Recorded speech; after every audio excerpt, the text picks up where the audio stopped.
Olá, muito boa tarde a todos. Boa tarde, Santa Rosa. Boa tarde, Santa Maria. Boa tarde a todos que estão nos assistindo nesse momento. Hoje mais um programa Plural Business, parceria aí com a Professar Assessoria em Gestão e Desenvolvimento com o nosso portal Plural aí, uma das maiores mídias online de todo o noroeste do Rio Grande do Sul. Hoje estamos aí com convidados muito especiais para desenvolver um tema que nós estamos cada vez mais pensando em organizar, pensando em passar isso para as empresas, revitalizar seu gerenciamento. Vamos falar hoje sobre gerenciamento de projetos e gestão financeira como apoio estratégico decisório. Para nós discutir esse assunto nessa tarde de hoje, eu tenho o prazer de apresentar para todos vocês aí Arno Dalmayer, um professor de Santa Maria, doutor em agronomia, mestre em engenharia agrícola, graduado em agronomia, atualmente é professor titular aposentado da Universidade Federal de Santa Maria e atua como consultor de empresas e entidades no ramo agronegócio. Professor, seja muito bem-vindo ao Plural Business. Obrigado, Júnior. Boa tarde a todos. O nosso outro convidado é um amigo que eu tive o prazer de compartilhar experiências aí em sala de aula, Azemir Dirins, bacharel em Ciências Contábeis, sócio e contador do escritório Conta Certa aí da nossa cidade, onde desenvolve atividades de assessoria fiscal e tributária, planejamento tributário, assessoria na área de custo, formação de preço, departamento financeiro das empresas e ROI. Azemir, muito bem-vindo aí. Júnior, boa tarde para você também, boa tarde a todos que estão nos assistindo e aproveitar em nome dos outros sócios do Escritório Conta Certa, parabenizar você pela brilhante ideia que você teve em desenvolver esse evento, Portal Business, com essa nossa empresa, essa agência também. Muito obrigado. Ok, e para a gente começar aí a discutir, a gente vive aí num dilema muito grande junto com as empresas, é o tal de gerenciamento de projeto. Quando a gente fala em gerenciamento de projeto nas assessorias, o pessoal pensa em que vou ter que ter um tempo imenso para botar no papel, vou ter que fazer cálculo, vou ter que ver finanças, vou ter que entender como é que funciona. E para a gente fazer essa arrancada, né, eu coloco como principal tema aí para o professor e o Azemir, o que o brasileiro entende sobre gerenciamento de projeto e gestão financeira? É igual ao resto do mundo que está se entendendo? Como é que a gente percebe isso, professor e Azemir, o tema gerenciamento de projeto? Me permite, Azemir, nós no Brasil, nós temos um hábito, Júnior, de querer resolver as coisas com muita pressa, sem planejamento, né? Vamos fazer para ver no que dá, tá certo? Nós não temos a formação ou a cultura que tem, por exemplo, um país europeu, eventualmente até algum país sul-americano, tá? Talvez Uruguai, né? Que tem essa cultura de se organizar primeiro, né? Você tem uma ideia, na Alemanha, que eu tenho um pouco mais de contato, quando tem um show, vai ter um show muito importante, sei lá de quem,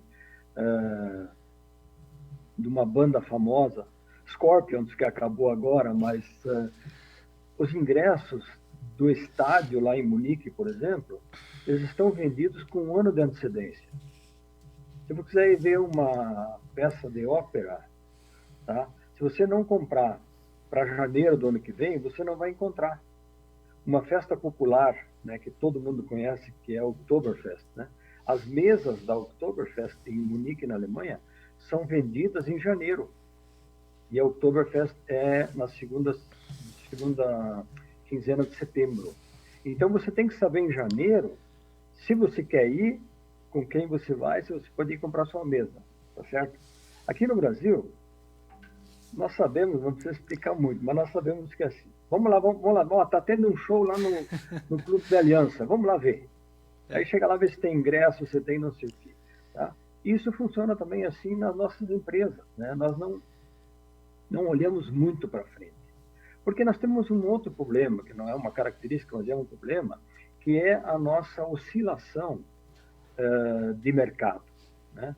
Eu venho da área de máquinas agrícolas, que é uma área que eu conheço mais. Mas se eu olho, e é uma área bem conhecida aí na região de vocês, aí em Santa Rosa, né?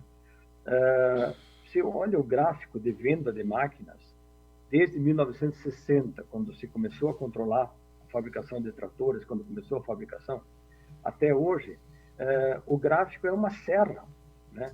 É um sobe, 5 anos, por alguma razão séria, econômica, crise agrícola, crise de combustível, ela cai. Sobe, dali um pouco ela cai. E assim nós viemos, nos últimos 70 anos, vamos dizer assim, ou 60 anos, de altos e baixos. Então, algumas empresas foram até embora do Brasil, e não precisamos citar nomes, tem uma bem importante que foi embora, está voltando agora para o Brasil, a fábrica de tratores, mas assim, eles não entendem, né, os europeus não entendem como os brasileiros conseguem trabalhar, conseguem se planejar numa situação dessa. Você não sabe o que vai acontecer daqui a meio ano. Como, depois a gente vai entrar talvez um pouco mais nos detalhes do gerenciamento de projetos, né? Mas como você vai se organizar para compras, para fornecedores, se você não sabe se daqui a 6 meses você vai estar vendendo 500 máquinas ou 50, tá certo? Então, tem esses dois pontos a considerar. O nosso jeito de ser, de fazer as coisas acontecer sem pensar muito de última hora, e também o nosso mercado extremamente volúvel, vamos dizer assim, não é volátil, mas é volúvel, né? Quer dizer, anda para cima, anda para baixo, vai. Era isso para começar. Azemir, nessa organização a gente precisa, o professor comentou, né, no gerenciamento, né, de uma previsão aí, de ter algo já mapeado, a gente precisa botar valores nesse negócio, né?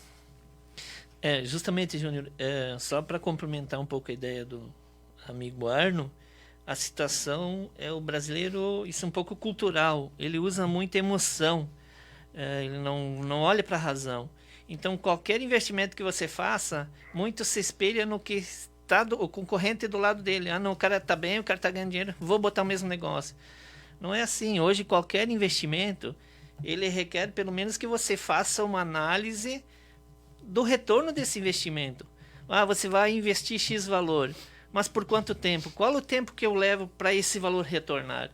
Então, o brasileiro, ou nós, nossa região, essa cultura, não se tem essa cultura. Eu vejo isso como um problema um pouco mais cultural. Nós somos emotivos. Nós gostamos de começar um negócio não sabendo se vai, não vai.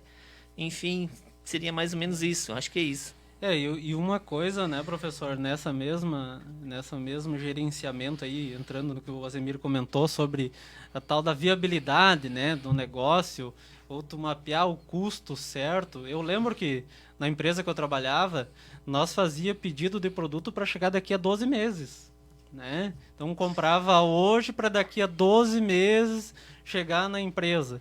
Aí imagina se não tivesse uma organização financeira e de um projeto, né, professor? Como é que isso se daria em fins gerais de produção, de impacto financeiro, de organização de tudo isso, né? Você veja, a empresa que você trabalhou é uma empresa multinacional ou de origem estrangeira, né? Quer dizer, essas empresas, por questão na Bolsa de Valores ou porque tem acionistas, né, que cobram os resultados, são empresas que já se organizaram nesse sentido, principalmente no financeiro, né? Mas também no planejamento do mercado, do produto. Às vezes a gente se pergunta, mas caramba, por que afinal a montadora tal não traz tal carro para o Brasil? Eu vejo ele aqui na Argentina, e realmente, se você olhar a Toyota, né? A Toyota tem veículos no mercado argentino, que é um mercado 4, 5 vezes menor que o brasileiro, né? E são fascinantes, né? Alguns tipos de caminhonete, de automóvel, e não traz para o Brasil, tá certo? A Chevrolet é a mesma coisa, né? A Ford. Então, a gente se pergunta, às vezes, o povo se pergunta, mas por que a pessoa não traz isso aqui? Exatamente por isso, porque tu não tens essa possibilidade de planejar a longo prazo, né? E uma outra coisa que eu queria colocar nas nossas empresas, especialmente as metalmecânicas, tá? Nós temos dois grupos bem claros aí. Nós temos o grupo das transnacionais ou multinacionais, tá certo? E o grupo das empresas brasileiras, né? Ou de origem brasileira. O que acontece? Aí, na cidade de vocês, tem inúmeras, né? Que nasceram do quê? Nasceram de uma ferraria, nasceram de uma pequena oficina mecânica, onde um dia chegou um cara e disse, caramba, fulano, tu não me faz um equipamento para, sei lá, para inocular grão de soja? Ah, mas como é que é? Não, é assim, ó, bota aqui para mexer, faz isso, faz aquilo. Ah, mas isso eu consigo fazer. Peraí, eu vou comprar um mancal de não sei quem, vou fazer. E faz, tá certo? E faz, e tem um relativo sucesso, e cresce, e daqui a pouco tem uma empresa de 50, 70, 150 funcionários. Tá? Recentemente ainda, uma empresa que a gente conhece bem, com 400 funcionários, os projetos eram feitos por um dos donos. Ele tinha uma ideia, ele ia lá, desenhava, testava, ia para o campo. Ah, tá bom. Aí ele abria os portões da área de protótipo, chamava o cara da chamada engenharia e dizia, fulano, pode desenhar essa máquina aqui que nós vamos fabricar. Tá? Ou seja, não havia um contato com um cliente, com um fornecedor, com ninguém. Daqui a pouco, vamos fabricar. E se explodir o mercado, tá certo? E se eu precisar vender 200 máquinas esse ano, tá? Como é que faz? Ou pensa isso para outras áreas, né? Pensa a área de informática. Né? Tirando as grandes, que fazem o que acho que é legal, tipo uma Apple ou uma Microsoft, que faz o que acha interessante e a gente acaba comprando porque eles acabaram criando a necessidade. Mas pega uma empresa local que produza software ou que produza sistemas de gestão, se ele não se basear no tipo da empresa local, no tipo do cliente, no tipo da mão de obra, o software dele não vai para frente. E aí nós temos vários exemplos de softwares que são até interessantes, mas que ficaram patinando, porque as pessoas não pensaram no usuário. Né? Tem uma plataforma aí que é muito utilizada pelo serviço público, porque ela é open source, né? Ela é aberta, que é o tal do Moodle. Não sei se você já usou, Júnior. É usado em faculdades para transmitir conteúdos para alunos, para fazer controles e tal. Bom, é genial, é cheio de recursos, como é o Linux, né? Só que você que tem uma cabeça Microsoft, ou você que tem uma cabeça Apple, para você trabalhar com o Moodle, como é que se diz? É travado, é difícil. Os caminhos não são intuitivos, entende? Ele funciona e não dá falha e tal. Mas é muito ruim. Me perdoe se alguém estiver olhando e é fã, mas eu tive vários encontros e não é bom. É só para dar um exemplo, tá certo? Por quê? Você trouxe um software de algum lugar do exterior, provavelmente um país nórdico, de novo, que tem pensamento organizado, que tem dados organizados, né? E você joga isso para um brasileiro que quer que as coisas funcionem intuitivamente, rapidamente e assim. Por falar em dados organizados, quando a gente fala em gerenciamento de projetos, tem um ponto muito importante que nós também ainda não nos acostumamos, que é o registro. Registrar tudo, fazer relatórios, registrar os pontos, os marcos do projeto, do desenvolvimento do projeto, por onde andamos, quais foram as dificuldades, Você na empresa deve ter visto isso. Ah, tem um fornecedor maravilhoso na Tailândia, certo? Mas esse cara, eu preciso de uma logística naval de 60 dias. Então, isso tem que ser anotado, porque amanhã depois, tá certo? Vem um outro administrador, um outro gerente, e diz, mas por que não compramos daquele cara? Eu não sei, o fulano falou que não era bom. Não, está lá registrado no processo do planejamento, do acompanhamento do projeto, está lá registrado. Que o sujeito demora muito, a reação dele é muito longa e ele não serve para o desenvolvimento do meu projeto. Tá? Deixa eu contar uma historinha. Numa fábrica que eu prestei serviço um tempo atrás, começou a dar problema num componente lá do acessório do motor. Tá? Começou a quebrar um determinado eixo. E o sujeito colocaram um menino a resolver o problema. Ele foi, resolveu, trocou material, melhorou, como se faz na indústria, né? Depois de resolvido o problema, eu estava conversando com uma pessoa, olha, meu aluno estava fazendo tal e tal e tal coisa, o cara falou, nossa, em 1982, esse componente dava problema, e nós resolvemos de tal e tal maneira. Só que, né, não havia o registro. Quer dizer, a fábrica trocou de dono, e etc., e os registros se sumiram. Ou estão lá no famoso arquivo morto, lembra disso? As caixinhas do arquivo morto. Guardado num container, professor. Até isso. E o sujeito não tinha onde buscar, né? Entende? Então, se replicou um trabalho que já havia sido feito. O problema já havia sido resolvido em 1982. E eu estou falando de 2002. Ou seja, 20 anos depois o problema voltou e a solução poderia ter estado no registro. E não havia o registro. Então, o registrar, o documentar é muito importante. Tá? Tanto na área da gestão do projeto em si, como eu imagino na área financeira também. Por que isso aqui falhou? Okay? Uma das coisas, né, professor, que eu lembro quando eu estava fazendo o meu mestrado na área de gerenciamento de projeto com o professor Romano, até quero mandar um abraço forte para o professor Romano aí que está nos assistindo também. É a própria questão de análise financeira de cada atividade, né, Azimir? Eu acho que tu passa aí um bom tempo aí das tuas atividades olhando toda a análise financeira das empresas, e eu acho que o principal ponto é justamente pegando esse gancho do professor de escrever lá tudo, botar para ter histórico, a parte financeira deveria ser a mesma coisa, né? Com certeza. O que é gestão financeira? É um conjunto de medidas, procedimentos e ações que visam potencializar os ganhos da empresa. Mas isso tem que ter avaliação, análise e decisão também estratégica relacionada à captação desse recurso. Enfim, análise financeira, ela tem que existir, e antigamente se falava muito ou hoje ainda é uma ferramenta primordial, o tal do fluxo de caixa. Fazia em planilha, somava manual.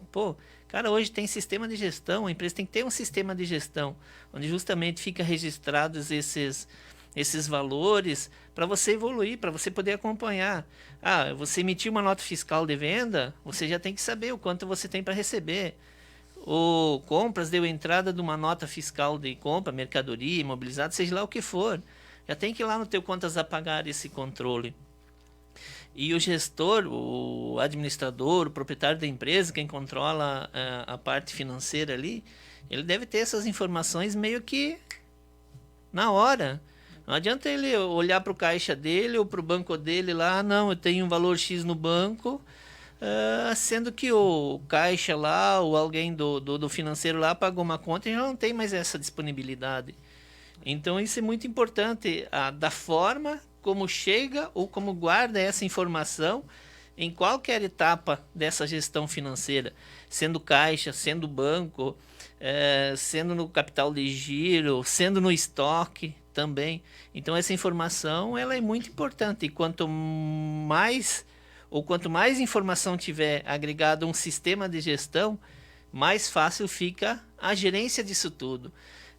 Se vai olhar assim, não, é caixa, é banco, é capital de giro, é contas a pagar, contas a receber, teoricamente simples. Não, até acredito que é.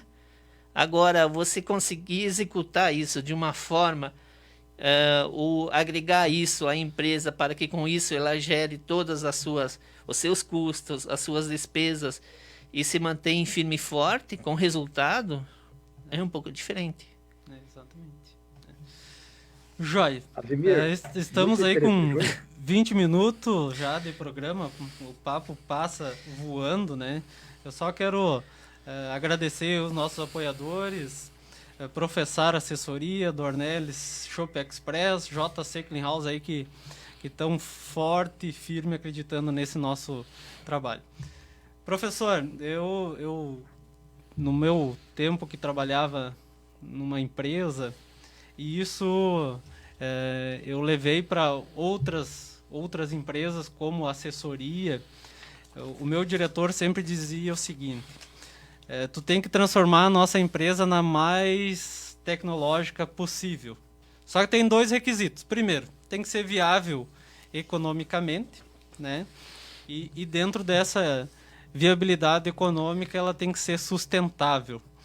O senhor comentou sobre empresas menores, onde o dono faz o projeto, e o Azemir também aqui, o senhor conhece a nossa região, sabe que tem muitas empresas familiares. Hoje não tem espaço para montar uma empresa, um investimento, sem descrever passo a passo o projeto, né?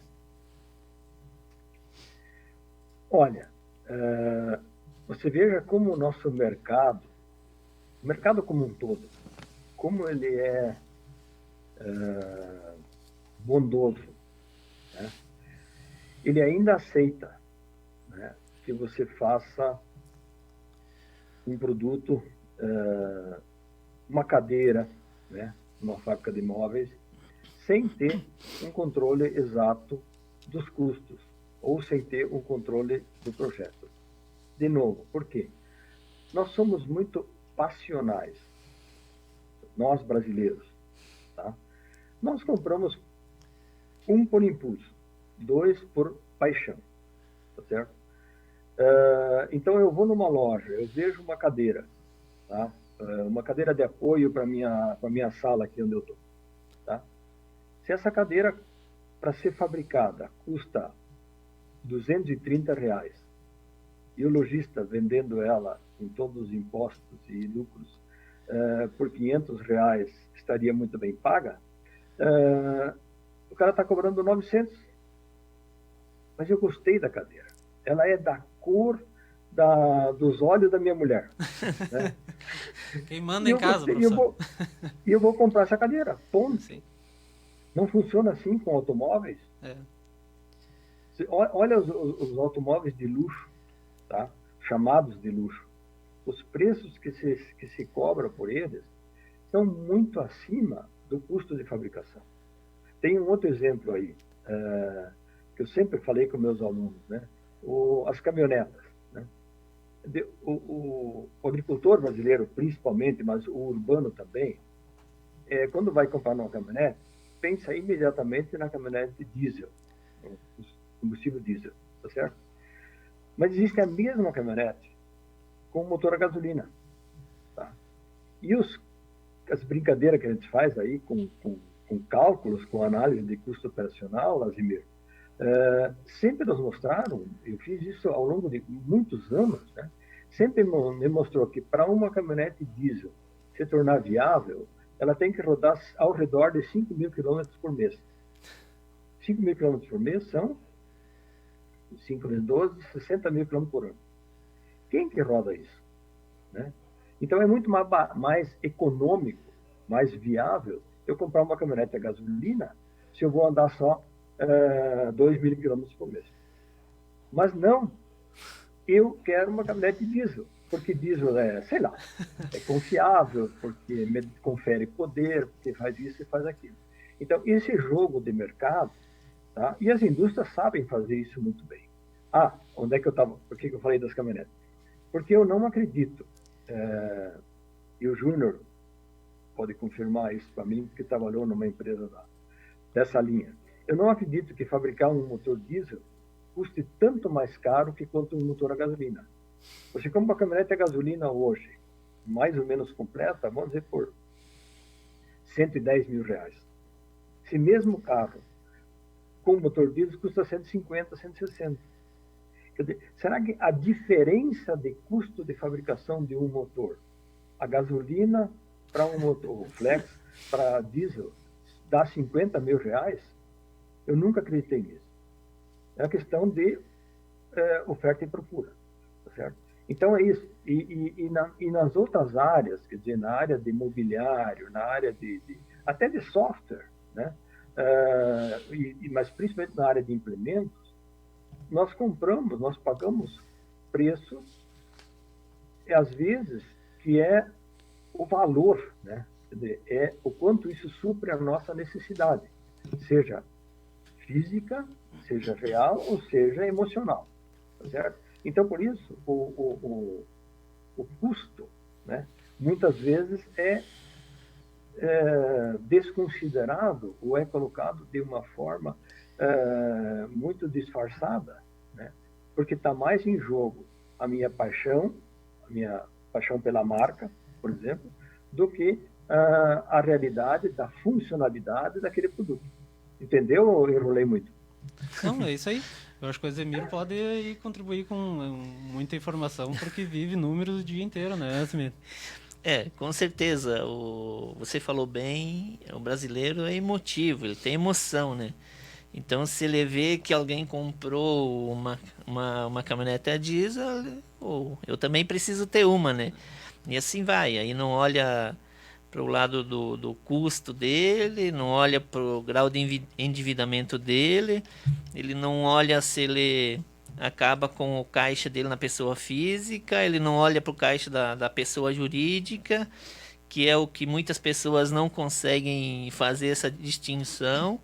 O caixa da empresa, como é PJ, ela tem um CNPJ, nós, pessoa física, temos um CPF, são duas pessoas, uma diferente da outra. O que muitos não conseguem, muitos empresários não conseguem é diferenciar qual é o caixa da empresa ou qual é o caixa pessoa física. Então, no final do dia, tem uma caixinha lá, entrou X valor, passa a mão naquilo, bota no bolso, ou senão ainda sai com o cartão de crédito, de repente, da pessoa jurídica, cartão de débito, e vai no mercado, vai no bar, vai no qualquer lugar aí usando o PJ. O que nós temos que entender, eu acho que isso volta a falar da cultura de novo, do nosso povo brasileiro, ou da nossa região aqui, enfim, é de separar essas duas situações, PJ e pessoa física. Cada um, de que forma que eu tiro o dinheiro da pessoa? Tudo bem, a empresa é minha. O cara fala, não, eu tenho uma firma, mas a empresa é minha. Não, tudo bem, ok. Qual é a finalidade dela? É gerar lucro. Senão, não teria razão de existir a pessoa jurídica. Mas eu tenho que entender que legalmente eu tenho duas formas de tirar dinheiro dessa PJ. Quais são as duas formas?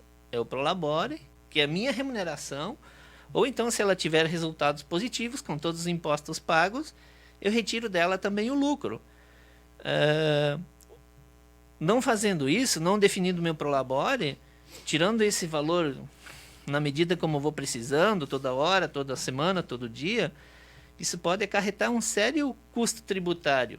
No momento que a Receita Federal pegar essa situação, averiguar essa situação, esses valores retirados à moda Miguelão, isso é tudo Prolabore. Então, eu deixei de tributar a Previdência Social, deixei de tributar imposto de renda na pessoa física. Quando eu vejo, tem um belo passivo só do meu Prolabore. Quando só questão de organização, é só você separar. Não, qual é a minha remuneração? Não, X valor, ok. 5 mil, 10 mil, 20 mil, ok. Quanto mais, melhor. É o meu Prolabore, é minha remuneração. Do meu colaborador, ele tem salário. Ele não me pede mais por mês, a remuneração dele é o salário. Então, a minha remuneração é o Prolabore. Eu tenho que passar o mês com o que eu estabeleci de Prolabore. E tá, além do mais, aí o lucro sim. Eu tenho lucro fiscal, tenho lucro contábil. Esse sim, posso distribuir a qualquer momento, desde que exista caixa, desde que exista todos os impostos pagos. Aí sim, esse valor eu posso transferir para a pessoa física sem problema algum, fazer bom proveito. Na pessoa física, sim, eu não devo nenhuma satisfação legal para o que eu fiz com esse dinheiro. Na pessoa jurídica, sim. Eu devo dar destinação a esse recurso. E distorce muito os números, né, Zemir? Muito. No final, lá, quando a gente vai fazer o levantamento final do mês, tu vê uma distorção e aí tu consome muito tempo procurando onde é que está essa retirada, né? Porque não tem o registro. A gente, o empresário, grande parte deles, obviamente, né? Nem todos, mas não tem aquela anotação que seja, né? Ou um registro, que nem a gente está falando em registro, o registro do que aconteceu, né? Cara, por isso que todas as empresas, da menorzinha a maior empresa que nós temos, cada empresa deveria ter o seu livro caixa, registre toda a saída de numerário que tem. Cara, para a administração ou para quem é o gestor do recurso, ou também para você acompanhar uma formação de preço de venda, você ter apontar o real custo daquela empresa, comércio, indústria, seja lá o que for, serviços. Cara, qual é a ferramenta que tu tem na mão para dizer, tu comprou por 100, tu tá vendendo o que ele falou antes, você comprou por 230, vendeu por 500, tá ganhando dinheiro. Não tem como mensurar isso. E aí o cara diz, não, mas eu compro por 100, vendo por 200 e estou ganhando dinheiro. Exato. A situação é delicada, então para quem... isso é cultural, eu vejo isso como um problema cultural nosso. Nós não temos nós não fomos preparados para anotar qualquer real que nós gastamos, nós não anotamos. Então se tivesse registro que você falou, cara, seria... E o pessoal está fazendo pergunta, já vou falar para todo mundo aí para a gente responder, do Guilherme Parolin. Nessa mesma situação aí, né, professor, a gente tem aí um grande manual chamado PMBOK, e eu fiz a minha dissertação no capítulo 3 do PMBOK, que era análise financeira, e fica muito, digamos, a cargo do gerente de projeto, né, professor, aprovar ou revisar ou rejeitar uma passagem de fase quando a gente vai colocar um projeto em prática. Entra muito nessa ideia do Azemir, né? Na questão da disciplina, de valores e de aprovações, né? Sim, exatamente. Um abraço para o Parolin, por acaso um desenhista industrial de muita competência, né? Jovem, mas eu acho que ele perguntou só porque ele é meu amigo. Bom, o que eu ia falar sobre isso? Ainda antes de eu falar um pouco da história do processo do projeto, na nossa região, nós ainda temos essas pequenas e médias indústrias que o sujeito faz uma estimativa de preço em cima de índices ou de parâmetros, tá certo? O aço custa, não sei quanto ele custa hoje, mas vamos dizer que seja R$10, né? A minha máquina pesa 300 quilos, então eu vou gastar de material 300 vezes 10, vou gastar R$3.000. Bota um outro tanto de mão de obra e um outro tanto de lucro, então minha máquina vai ser, sei lá, por exemplo, 9.000. Vocês não imaginam como ainda tem gente usando esse tipo de metodologia para cálculo. O outro é o benchmarking. Quanto o meu vizinho está cobrando? Tá? E aí tem algumas cidades aí na costa do Uruguai que tem fabricantes de grande porte, de determinado tipo de equipamento, que conseguem ter um preço muito melhor do que eu teria numa fábrica de pequeno porte aqui em Santa Maria. No entanto, eu pego e me baseio no preço do meu concorrente. Não vou trabalhar em cima do valor do meu equipamento, vou trabalhar em cima do preço do meu componente. O que vai acontecer comigo? Daqui a 2 anos eu estou quebrado. Exatamente. Mas onde é que eu queria chegar? O que você mencionou Júnior, o PMBOK, é um livro guia das melhores práticas para projeto de produto, ou para desenvolvimento de produto. Tá? O desenvolvimento de um produto, seja qual for, chamamos de produto, não é só uma máquina agrícola, não é só um produto físico. Né? Pode ser uma casa, pode ser uma estrada, pode ser um software, tá certo? E o PMBOK, ou a metodologia do Instituto de Gerenciamento de Projeto, o PMI, ela tem três grandes fases, três macrofases. Né? A fase pré, ou a fase de planejamento, tá? A fase de desenvolvimento e a fase pós, que é a fase final do projeto. Tá? A fase pré, ou a fase de planejamento, onde basicamente se faz o planejamento do projeto, não necessariamente o planejamento do produto. Tá? Essa fase pré, no sistema convencional de desenvolvimento de produtos, tá? Que se usava até 30 anos atrás, muitas vezes simplesmente colocando alguns passos com experiência própria, esse projeto, esse planejamento levava de 3 a 5% do tempo total do projeto. Tá? Se um projeto leva 1.000 horas, tá? Eu gastava 30 horas, 50 horas fazendo o planejamento e está pronto. Com as técnicas mais modernas, incorporando principalmente os processos com mais qualidade, né? E os projetos de qualidade no meu produto, né? Esse tempo pré, esse tempo de planejamento, ele está chegando a mais de 20%, 23%. Os japoneses são especialistas nisso. Eles gastam um tempo que você chega, se você vê os números, você se impressiona. Nossa, quanto tempo esses caras ficam planejando. Só que no planejamento, está o planejamento do escopo. Tá? Primeiro, definir o que eu quero, né? O que eu vou fabricar, o que eu vou vender, o que eu vou construir. Os fatores limitantes, as margens, né? Quer dizer, daqui até aqui, principalmente os riscos. Tá? Quais os riscos que tem? Eu vou abrir uma construtora em 3 de maio e vou conseguir começar a construir casas. Quais são os riscos que eu tenho, né, da minha construtora ter problema, da minha obra ter problema? Tá certo? Essa é a análise, e essa análise muitas vezes não se faz. Depois eu tenho a análise financeira, tá certo? Eu sempre digo nas minhas aulas, dizia, né? O pessoal acha assim, ainda no método antigo, o pessoal acha, eu vou construir um implemento, tá? Então, eu vou fazer um protótipo. Em vez de fazer um desenho, de fazer um planejamento, de fazer um projeto, ele logo toca, que nem aquele senhor que eu falei daquela grande empresa lá, ele toca e faz um protótipo. Tá? E eu passei por várias situações dessas ao longo da minha vida, tá? Quando o sujeito só tem dinheiro para fazer o protótipo. Ele quer construir, quer ver se funciona. Funcionou. Vamos fabricar? Não, agora acabou meu dinheiro. Por quê? Porque o custo de um protótipo, em qualquer, eu teria coragem de dizer, em qualquer área, ele é várias vezes maior que o produto comercial. Tá certo? Então, no caso de máquina agrícola, um protótipo pode custar 5 vezes o valor de uma máquina.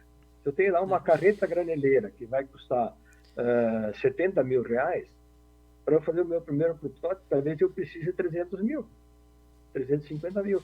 E esse é um valor que o empreendedor normalmente não tem. Ninguém disse para ele, isso não está nos manuais, tá certo? Cuidado com essa história do protótipo. Isso vai surgir, voltando aos procedimentos, isso vai surgir lá no planejamento financeiro, certo? Quanto eu preciso, e às vezes você pode chegar e abortar uma ideia, porque você vai gastar demais, né? Quanto eu preciso para fazer isso? Se isso está no embalo, né? Se eu estou numa empresa grande, se eu estou buscando coisa da China, coisa não sei da onde, dos Estados Unidos e tal, isso vai no rolo e se dilui, vamos dizer assim, esse custo. Agora, se eu sou um pequeno empresário, um empreendedor, tá? E vou começar a trabalhar com isso. Outro dia eu recebi uma reunião com um empreendedor que queria fabricar um trator elétrico. Genial a ideia. Todos os grandes fabricantes têm tratores elétricos. Alguns já no mercado, alguns ainda a nível de protótipo. Agora, um sujeito em Santa Maria, que não tem uma grande tradição industrial, tá? Fazer um trator elétrico, tá? Com um mercado ainda não definido. Ah, mas eu compro componentes, eu faço um outro produto lá, eu compro componentes da China, vai me custar tanto e tanto e tanto. Você tá. Aí sentamos e fizemos uma conta. Do tanto que ele esperava gastar, dava exatamente 5 vezes até ele ter esse trator pronto para começar a fabricar. E daí, para começar a fabricar, ele não tinha fábrica, ele tinha um escritório, ele tinha uma ideia, então tem que ter um pavilhão, tem que alugar pavilhão. Vocês conhecem a história, entende? Então, esse arroubo, tá? Até hoje ele existe. Nós ainda temos que ensinar para as pessoas, nós ainda não aprendemos totalmente que a gente tem que seguir determinadas metodologias, e essa metodologia que tu citaste, Júnior, do PMI, ela é muito importante, ela é muito interessante. Eu não posso agora esmiuçar todas as fases, mas em todas as fases desse projeto, tanto no desenvolvimento, mas principalmente no planejamento, eu diria, você tem que gastar tempo para cercar o projeto das maiores garantias de sucesso possível. Inclusive comunicações, né? Das pessoas envolvidas têm que estar sabendo do que está acontecendo passo a passo, momento a momento. Isso hoje é muito facilitado pelos softwares de gestão. Eu tenho uma caixinha lá, né? Eu boto a informação lá dentro, o outro lá vai ver, essa gaveta está vermelhinha lá, eu tenho que abrir para ver o que entrou de novo. Então, de novo, o planejamento do escopo em si. O que eu quero fazer, como eu vou fazer, certo? O financeiro e o das comunicações e o de risco. Seriam os principais pontos que eu tenho que analisar quando eu vou começar qualquer sonho. Ah, mas é um sonho, não é assim que se faz. É assim que se faz. Pega teu sonho, amarra um barbante nele, bota ele aqui embaixo e vamos especificar para ver até que momento esse teu sonho vai se tornar viável, o que você vai precisar para viabilizar esse sonho. Desculpe se eu falei demais. Pessoal, até na própria gestão financeira você deve ter um planejamento. Você tem que, por exemplo, definir quais são os objetivos e metas dentro dessa gestão financeira. Ou, por exemplo, nesse objetivo lá, eu quero reduzir os custos operacionais. Eu tenho que ter um planejamento para isso. Metas também. As metas devem ser ajustadas à realidade de cada empresa. Não adianta eu sonhar com uma empresa grande se a minha é de um porte inferior e outro ramo, outro negócio, outra margem. Então, tudo isso interfere também. Ele deve elencar também quais serão as estratégias adotadas para alcançar os objetivos. Aí, por exemplo, de novo, eu fiz um planejamento e lá eu defini que eu quero reduzir os custos operacionais. Então, nessa estratégia, eu devo dizer ou mapear todos os custos operacionais que eu tenho para mim conseguir mensurar isso, ver se efetivamente conseguir reduzir. Dentro da gestão também eu deveria implantar um orçamento. No momento em que eu defini um orçamento, que eu defino um valor X para cada setor ou para cada segmento, eu tenho que também acompanhar ele. Como é que ficou o orçado o realizado perto do orçado. Tudo isso tem reflexos importantes na tomada de decisão. Agora o Azemir tocou num assunto aí que eu vou ter que fazer a pergunta do Guilherme. Né? Eu quero agradecer também a Márcia Zatrek, de 3 de Maio, que está participando, Eduardo Schonel, mandando um abraço, professor, Anderson Folhati, nosso amigo aí, parceiro aí da cidade. Bom, o Guilherme está pedindo para a gente responder o seguinte: como levar um certo grau de liberdade e a incerteza, que são elementos essenciais para o trabalho criativo, em conta no gerenciamento do projeto, visto que Gerenciamento normalmente prescinde de um maior controle e registros mais formais, engessados. Ele botou entre aspas o engessado nessa pergunta. Como é que respondemos a pergunta do Guilherme, professor? Começando com o professor, depois o Zemir. Eu posso repetir de novo a pergunta aí? Não, eu entendi. Simples assim, ó. Tem uma coisa em todos os diagramas ou em todos os processos, né, que é a retroalimentação. Eu tenho uma estimativa, tá certo? Mas nem sempre isso, como ele está falando, nem sempre isso sai como eu quero. Então eu tenho a retroalimentação. Então eu tenho essa liberdade ou essa incerteza que o Guilherme menciona, tá certo? Mas como eu tenho um acompanhamento praticamente contínuo do meu projeto, do meu processo, né, eu vou retroalimentar ele. Então, eu estimava um frete de 20 centavos por quilo de material, mas teve uma barreira, os caminhoneiros pararam, não sei o que, agora está custando 35. Injeto esse 35 lá no meu planejamento, que o Zemir colocou, e vejo se eu estou dentro da minha viabilidade. Tá? E pode ocorrer de eu chegar lá no meio do caminho do meu processo de planejamento, ou até do meu processo de produção, e eu chegar um momento, agora não vale mais a pena. Entendeu? Os custos, quer dizer, custos inesperados, né? Isso é muito comum em logística, né?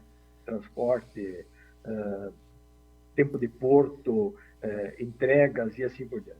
Então vai chegar um momento que não, está inviabilizado, entendeu? Por fatores externos.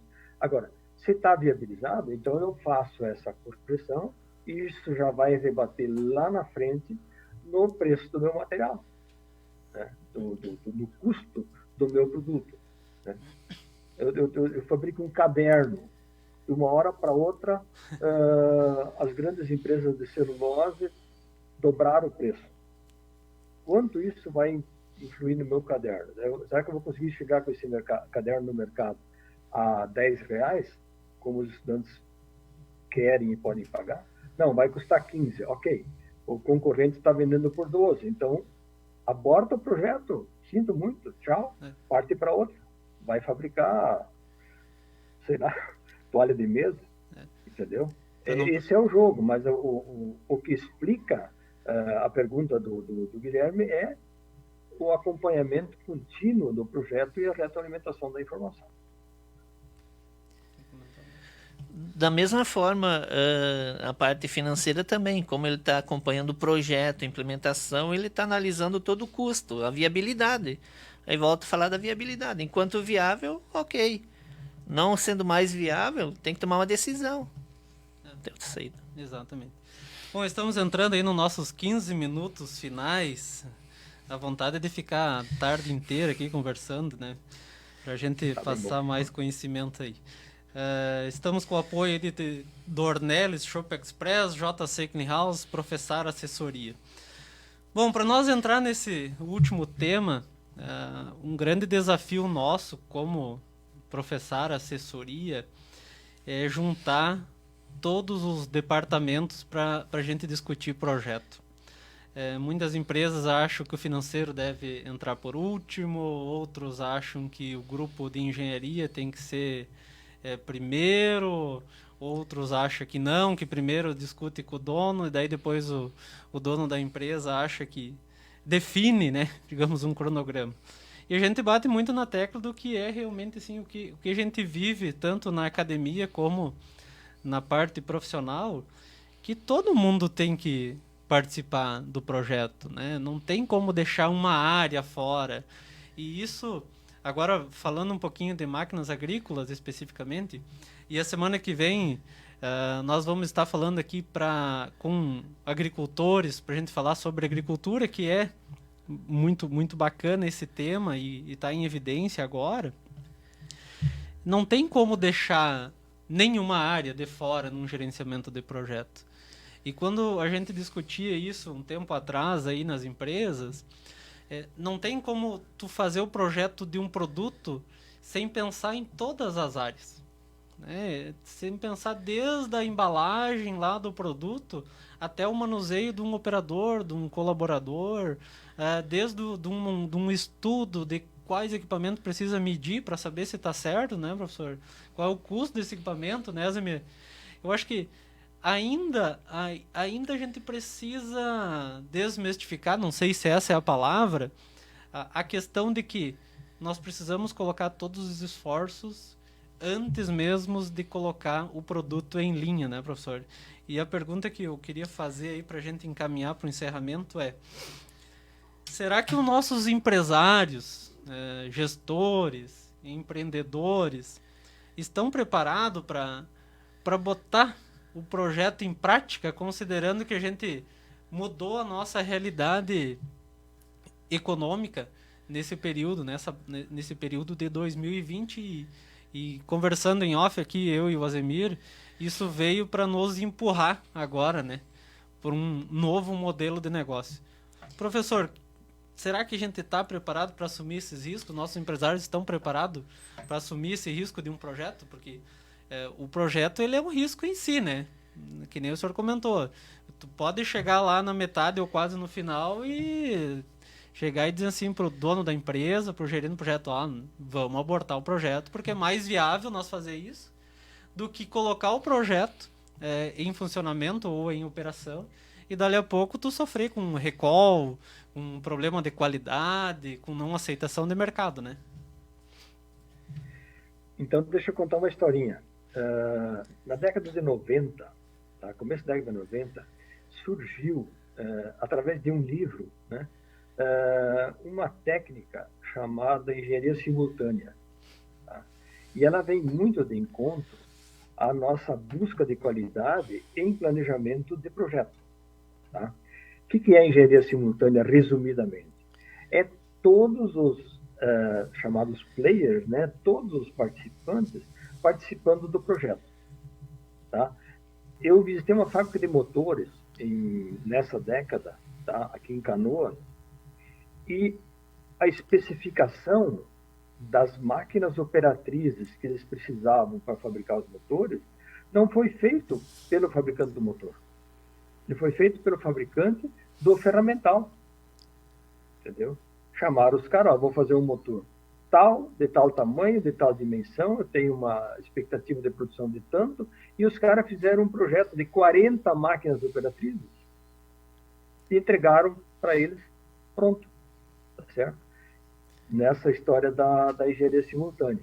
Então, o que a gente fala lá voltando ao PMI, lá, ao PMBOK e tal, o que a gente fala no processo de desenvolvimento do produto como um todo, ou de planejamento, né? Todos os setores, claro que não todos os funcionários, mas um representante de cada grande área participa do projeto em todas as fases. Imagina, eu ainda não sei que cara vai ter o meu produto, a minha casa que eu vou construir lá em 3 de maio, mas o cara do marketing já está presente na reunião, para que ele, primeiro, participe com sua experiência e, segundo, se prepare para quando o meu produto estiver pronto, ele ter também campanhas, materiais, etc., prontos para vender, para anunciar, para ofertar aquele produto que eu fiz. Esse é o conceito da engenharia simultânea e que eu acredito que tem gente fazendo sim, tá? Mas ainda existe muita gestão autocrática, tá? Que nós caímos naquilo que você questionava. Será que nós estamos preparados? Voltando ao velho ditado, a dor ensina a gemer. Vai ser na hora de tirar essas máscaras aí que a gente está usando, eu não, porque eu estou em casa, é que nós vamos ver se realmente a pessoa... Não vou ter que... Aí que está. Eu não responderia se eles estão preparados. Eu diria, será que os nossos empresários estão dispostos a pagar o risco? O cara está disposto a entrar nesse novo ciclo? Ou ele vai querer continuar da maneira como foi? E aquela história, se você faz sempre as coisas como você era acostumado a fazer, você nunca vai ter um resultado diferente. Resumidamente, acho que é isso. Verdade. Azemir, nosso pessoal da região noroeste aí, está preparado para isso? Olha, eu acho que foi, voltando a falar da pandemia que nós falávamos antes, só veio para agilizar certas situações, como por exemplo o serviço em casa, acelerou o processo da mídia, né? Então não é só de tipo uma evolução que a gente estava esperando aí para de repente 3, 4 anos para frente, a pandemia aí em 1 mês, 2 meses, se resolveu o problema. Atendimento, o ser trabalho home office, por exemplo, é uma situação. Enfim, todas as outras situações a gente está atendendo o cliente virtualmente, apresentando balanços virtualmente. Então o mundo não pode parar por causa de uma situação que de repente prejudica, vai, com certeza. Mas a gente tem que se adaptar e aquele que se adaptar o mais rápido possível é o que vai ter mais sucesso no negócio. Os negócios vão continuar, o empresário tem que correr, tem que se ajustar também e enfim, a roda gira. E eu só queria fazer um lembrete ainda na parte da utilização da gestão financeira. O uso da ferramenta financeira, o controle do orçamento e implementação de um bom planejamento estratégico. Isso é fundamental. Dentro das ações importantes ainda dentro da gestão financeira, é você ter um controle eficiente de fluxo de caixa, você ter uma gestão ativa e enérgica em relação aos pagamentos e cobranças, que seriam contas a pagar, acompanhar realmente a situação constante do capital de giro, o que judia muitas empresas, as empresas não se ligam, tá o rotativo. Rotativo, você tem um crédito pré-aprovado, tá lá. Você usa hoje, devolve amanhã, IOF. Você pega depois de amanhã, devolve IOF. Então tem, o rotativo tá à disposição, tá. Mas tem esses porém que muitas vezes nós não analisamos. O controle eficiente, emissão de notas fiscais, organização de documentos fiscais contábeis, da forma como eles vêm para nós. Apuração periódica dos resultados, isso é fundamental. Ou até mesmo para a empresa acompanhar o custo dela, tem que se ajustar, tem que se adequar. Então, nesse momento, nós não temos muito tempo, muita lamentação. Reação. É isso aí.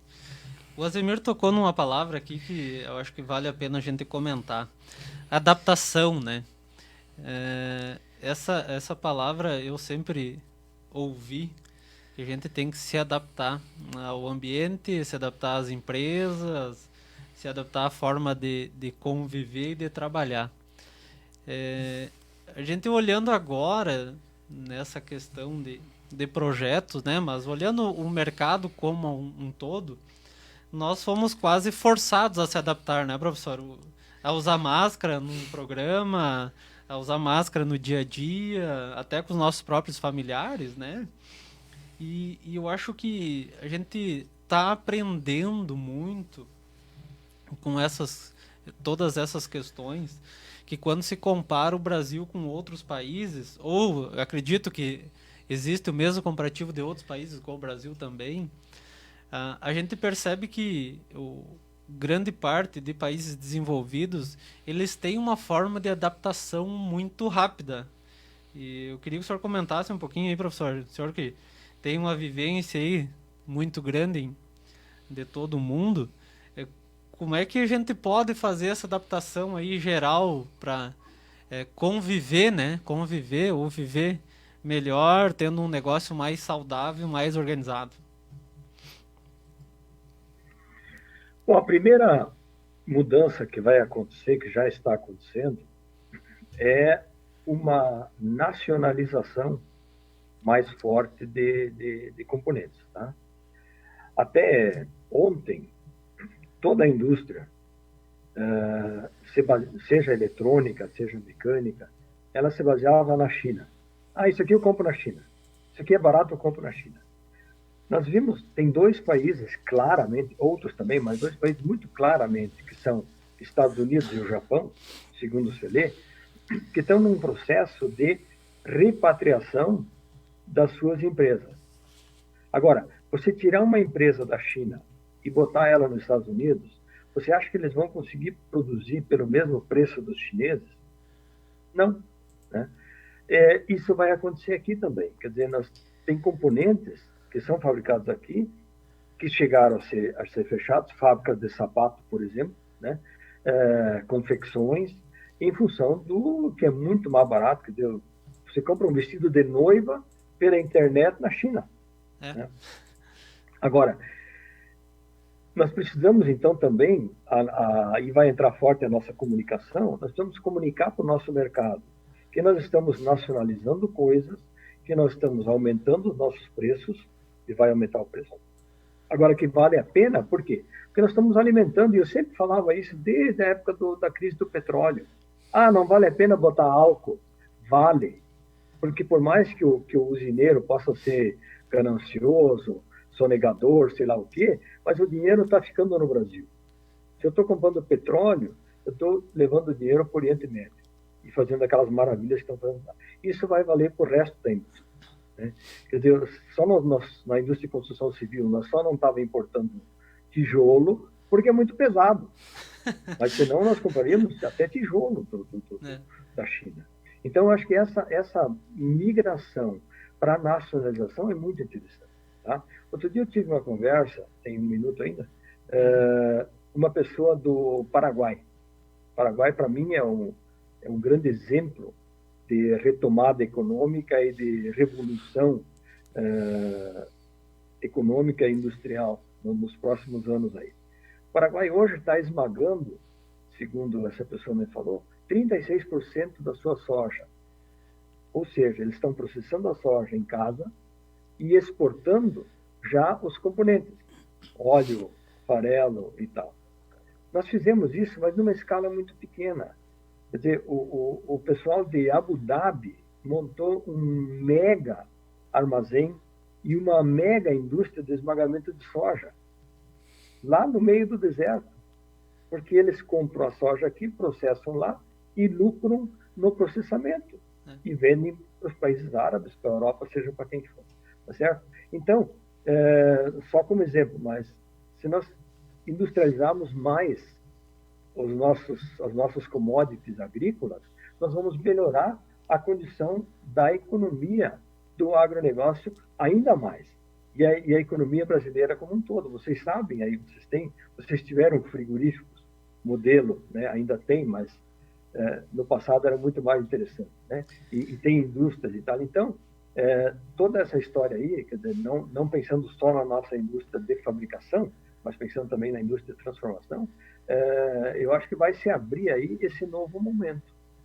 E nesses aumentos de custos pela nacionalização de componentes, que eu acho interessantíssimo e importantíssimo, ela vai ser absorvida pelo mercado, como nós estamos absorvendo outros custos, aí outras coisas que sobem desmesuradamente, automóveis, por exemplo, e nós estamos absorvendo. Então, isso também vai ser absorvido, vai continuar viável no nosso país. Muito bem, Okay? estamos aí encerrando mais um programa Plural Business, com um papo espetacular aí com o professor Arno e o Azemir. Espero que todos que nos assistiram aí possam contribuir depois, fazendo perguntas, e que possam levar também para suas empresas, né, discutir um pouco aí sobre essa questão de gerenciamento de projeto. Para nós deixar o recado final aí dos nossos convidados, só queria comentar com todos que na próxima semana a gente vai falar sobre agricultura comercial e de subsistência, atos e fatos daqueles que alimentam o mundo. Então já prepara sua pergunta e deixa tudo pronto. Recado final aí, Azemir, professor Azemir. Vou aproveitar então, deixar umas perguntinhas no ar aí, pessoal refletir no fim de semana, ou amanhã depois, ou durante a tarde. Você sabe como andam as finanças de sua empresa? Onde estão concentrados os maiores investimentos do seu negócio? O que gera mais despesas? E o que você precisa de mais atenção em seu negócio para tomar as decisões certeiras que levam ao sucesso o seu negócio? Desde já agradecendo, Júnior, espero ter contribuído com um pouco do meu conhecimento, ter alertado, pelo menos criado um pontinho de interrogação na cabeça dos nossos empresários aí, para pensarem nessa nova forma de gestão aí e dar o seu devido valor, o que se refere à parte da gestão financeira e planejamento. Muito obrigado. Professor, o senhor que tem um pezinho aqui na nossa região aí, passa um recado aí para o nosso pessoal. Mais do que nunca, então, nessa nova ordem, nessa nova forma, o planejamento e o controle dos nossos processos, dos nossos projetos. Tá? Quer dizer, procure uma metodologia, adapte-se, adeque essa metodologia de trabalho à sua empresa, ao seu negócio, não precisa ser a metodologia completa do PMI, né? Mas existem metodologias, né, de desenvolvimento de produto, de mercado, etc, etc. Então, adapte a metodologia. Agora, planeje. E depois, controle. Não adianta ter os melhores planos se eu não tiver o controle sobre os marcos, sobre os números, sobre as metas, como a Zemir citou, que eu coloquei no meu projeto. A minha meta é tal. Por que não deu? Por que deu? E só os últimos 15 segundos eu quero manifestar como eu me impressiono com essa área de finanças e de contabilidade. Tá? Eu fiz contador há 50 anos. Tá? Na época a gente era preocupado, Azemir, com o balancete mensal e o balanço.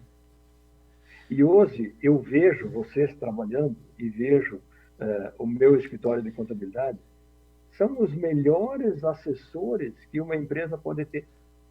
De uma profissão que estava fadada, vamos dizer, a desaparecer, porque automatizou, botou software, botou computador, agora não adianta.